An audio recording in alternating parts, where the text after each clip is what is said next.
All right. All right. All right. All right. Are you good, microphone? Thank you. Well, game three is underway. First intermission. Okay, so, well, first things first. I just want to point out that that is a really loud building. Is it Rogers Arena? I think it's Rogers Arena. It might be Rogers Place. One of the two, either Rogers Arena or Rogers Place. I'm not sure which. In Edmonton, that is a loud building. Like I was having trouble hearing the commentators. That's nuts. That's absolutely insane. Okay, so other than that, there were a few lineup changes. I'm not 100% sure what they were, but there were a couple lineup changes. Nothing major. None of the big names came out of the game, right? So, like Barkov, surprisingly, is in this game after being taken out in game two after taking that hit to the head from Draisaitl for what I assumed was concussion protocol, but I could be wrong on that one. I really don't know, but he's in the game. Somehow he's in the game. So there you go. Draisaitl also in the game. I mean, I'm not entirely too surprised. Like I've heard people talking about suspension for him, but I'm also like, I understand where they're coming from in that sense, but I'm also like, I don't think it was a suspendable hit. I mean, I can understand what they mean by suspending him. I totally understand what they mean by that, but like I don't personally think that that was a big deal entirely. It is what it is. Whatever. It's in the past. You can't change it. So there you go. Now on to the game. So both games, game one and game two, had some pretty intense, chaotic go starts. Or no, game one did. Game two did not. This game, I would say, was a middle ground of the two.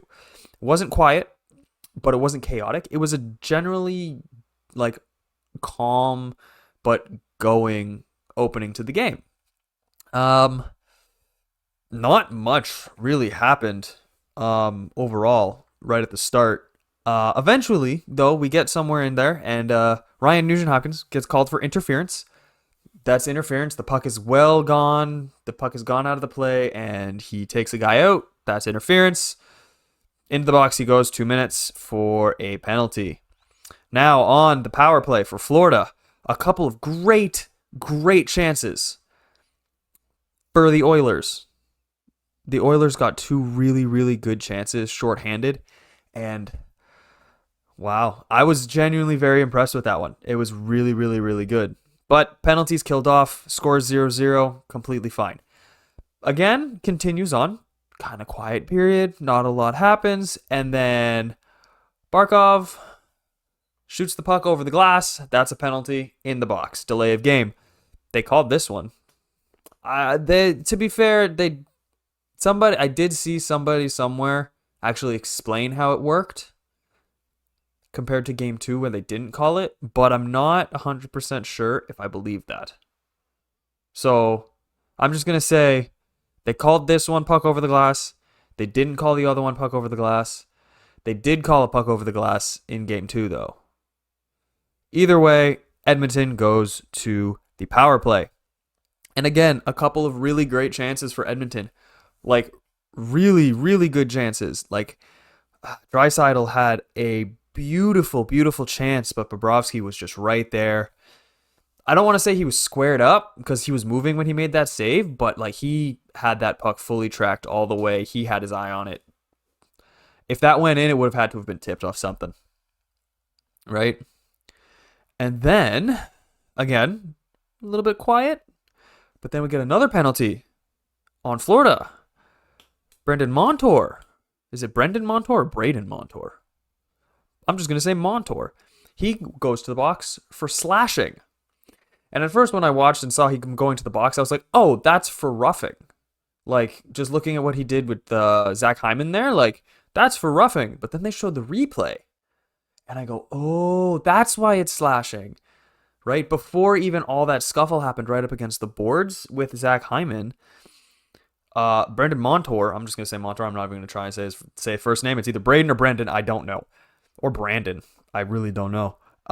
He took his stick and just went poop right into the glove of Zach Hyman there. So that was what the penalty was. Not what was up against the glass, but the little flick into the glove. So there you go. That power play though, there weren't really high danger chances like there have been previously for the Oilers shorthanded, and then on the power play previously, there weren't really many big chances like that, but there's still opportunities, I guess. And then it kind of quiets down again. But then a minute and a half left in the period, we get what is essentially what I would essentially be able to what I would qualify as a line brawl, not what most people would qualify as a line brawl, but I would qualify it as a line brawl. All 5 skaters were like getting at it with each other, so I would call that a line brawl. It was actually really, really fun to watch. I'm not going to lie. We haven't seen that yet this series, so that was fun to watch. And then we end up with a 4-on-4, so that was pretty chill. Although not even 30 seconds in, the puck gets cleared out of the Florida zone. Barkov gets a good rush down the ice, gets the puck into the zone, flips it down over to Forsling. Forsling shoots it on net. Reinhart gets a tip, and Florida goes up 1-0. And that's not even 30 seconds in. That's less than 30 seconds in. That 4-on-4 started at 1:29 left, and they scored with 1:02 on the clock. So that happened. And that was right at the point where I was thinking to myself, this game feels very even. Doesn't really feel like, I wouldn't necessarily say any team has the higher advantage. And then Florida goes and scores. Now, I will continue to say after this first period that I don't think either team has the advantage. Yes, Florida scored, but I would say that Edmonton has been getting a lot more higher danger chances than Florida. So I'm not giving the upper hand to either team right now. But again, I know I said this during my preview / prediction of what I thought was going to happen for the Stanley Cup Finals, and I knew that series was really going to come down to goaltending and Bobrovsky versus Skinner. Like, again, Bobrovsky standing on his head. Skinner has his ups and downs. He has his moments. He has his shortcomings. But Bobrovsky is where it is at right now, and he is continuing to just go. Like, he had a shutout, and he's let 1 goal in all series so far.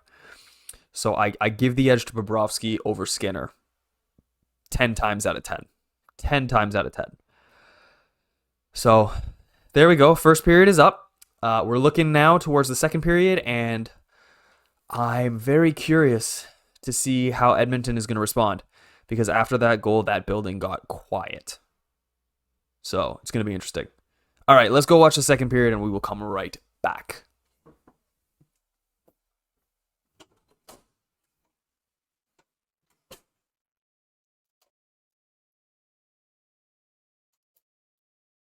Okay.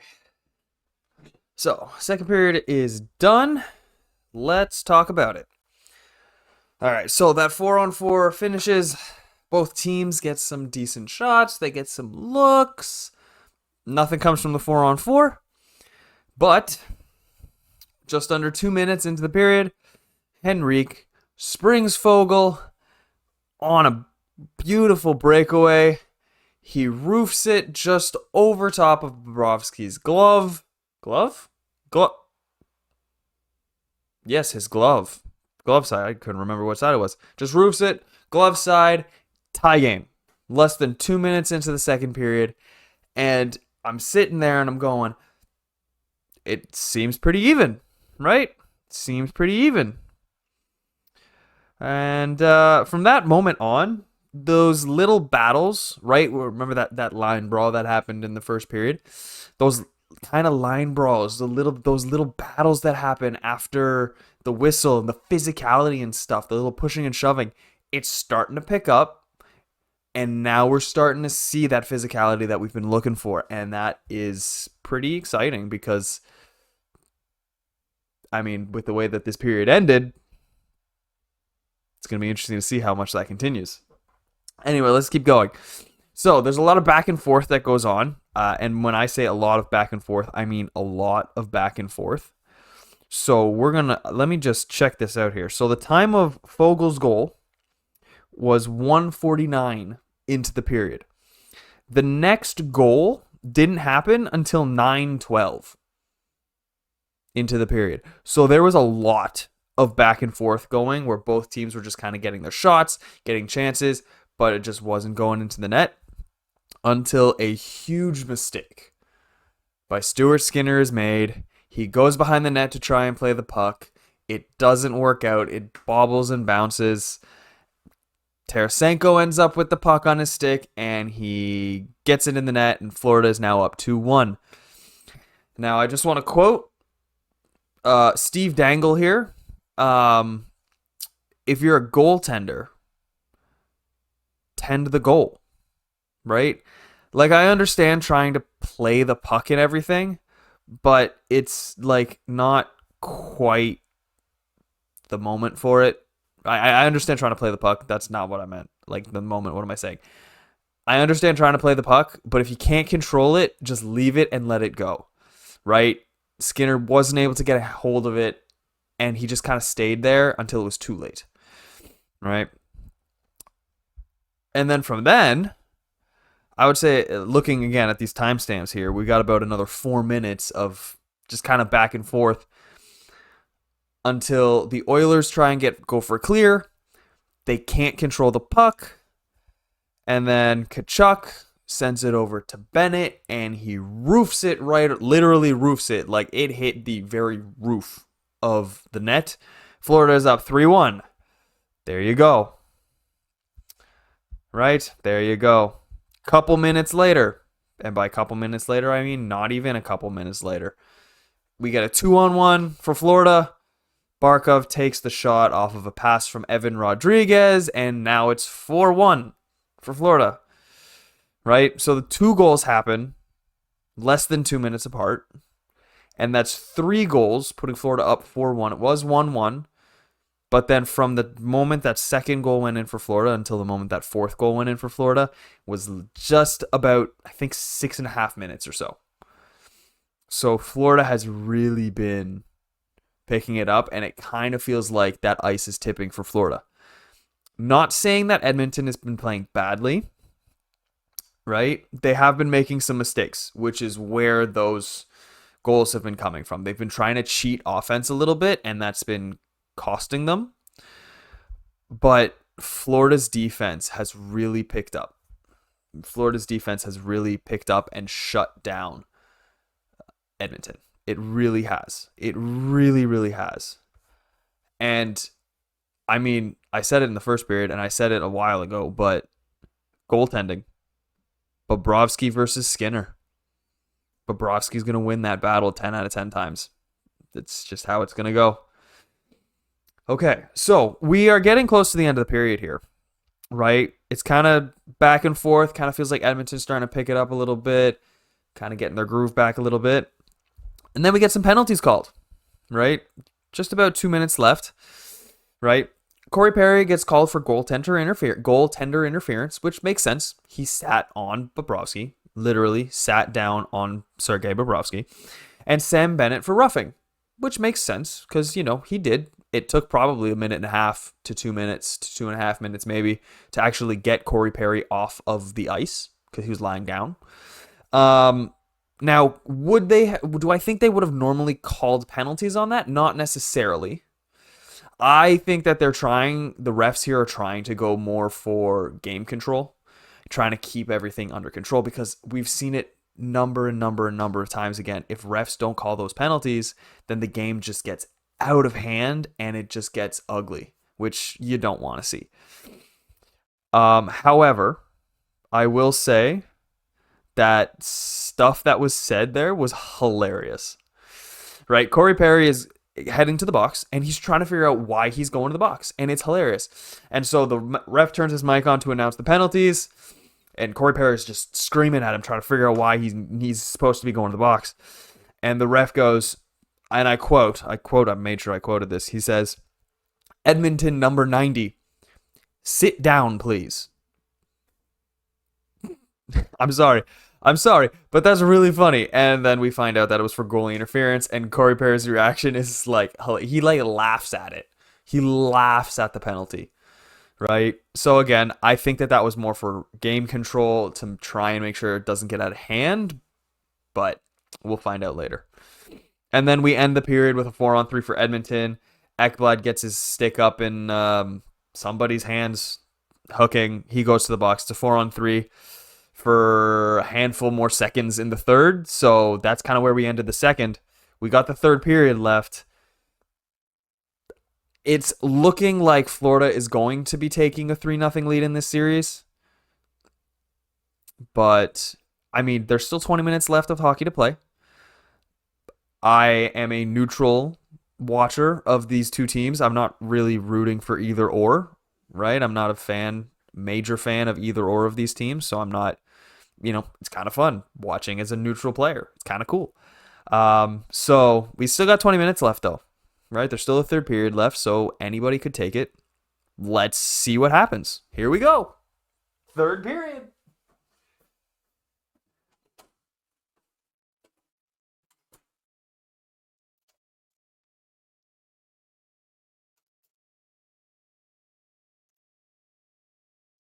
Well, third period is done. Now, this is going to be a short recap of the third period because, well, yeah, you'll see. So, with what seemed like was going to be a very, very quiet period because it took a bit of time for stuff to get going, Broberg receives a pass and just feeds it straight past Bobrovsky. And it is 2-4 for Florida still. But the Oilers are looking to start the comeback. The building is starting to get louder. The energy is there. But did the comeback get completed? Almost. I will say. Very, very, very close. Right? Brett Kulak receives from Connor McDavid an absolute just blast from distance. Like, I'm talking like distance.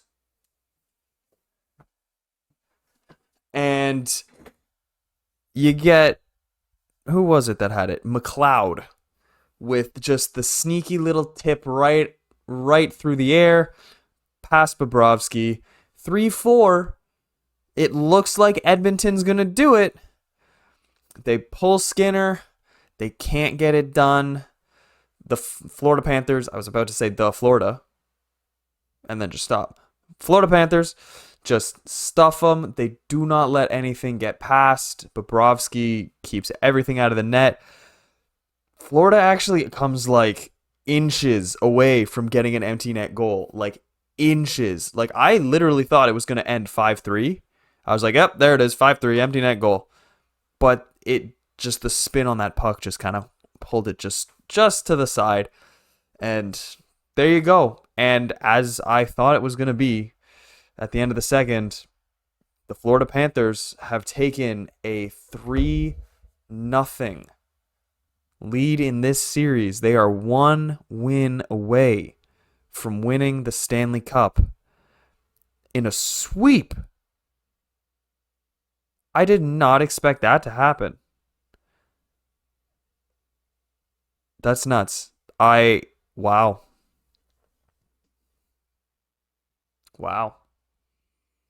But again, it all comes down to that goaltending, right? Handful of mistakes were made. Skinner just, he's young compared to Bobrovsky in terms of playing in the league. Skinner, I think, is only on his, really, Skinner emerged last season. And Bobrovsky has been going for years now. So it's again, Bobrovsky's going to win that matchup 10 times out of 10, and tonight kind of proved it. Yep, the Oilers were very, very close to pulling a third period comeback and at least pushing overtime, but They couldn't find that fourth goal that they needed to push overtime, and they're in a very precarious. I don't know how to say that word. That's fine. They're in a very interesting situation right now because they need to win the next game if they want to keep their hopes alive. They need to. It is at home. It is in Edmonton. It is on Saturday. It is in 2 days from now. They got to pull it off. If they don't pull it off, they're getting swept, and Florida's going to hoist the cup in Edmonton. And that is going to be ugly if that happens. It's going to be ugly in Edmonton if Florida hoists the cup there. I can already tell. Wow. Well, we're going to find out. Game 4, Saturday. Can Edmonton keep their season alive, or will the Florida Panthers hoist the cup in Edmonton after a sweep? We'll have to wait and see. We will have to wait and see.